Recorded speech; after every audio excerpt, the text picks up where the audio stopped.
Hi friends, ఈరోజు మనం ఒక కొత్త రెసిపీ చేసుకుంటున్నాము.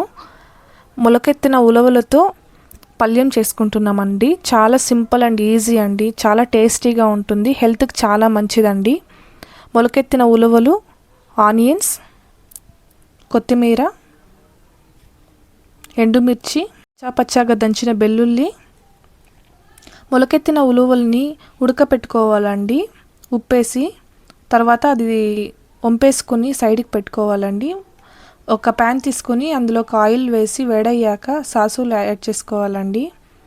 అందులోకి ఎండుమిర్చి యాడ్ చేసుకోవాలి. అది బాగా చిట్లిన తర్వాత పచ్చాగా దంచుకున్న వెల్లుల్లిని వేసుకోవాలండి. ఇది బాగా ఫ్రై చేసుకోవాలి. ఇందులోకి మనం కట్ చేసి పెట్టుకున్న ఆనియన్స్ యాడ్ చేసుకోవాలి. బాగా ఫ్రై చేసుకోవాలండి ఇదంతా. ఇందులోకి కొద్దిగా కరివేపాకు యాడ్ చేసుకోవాలి.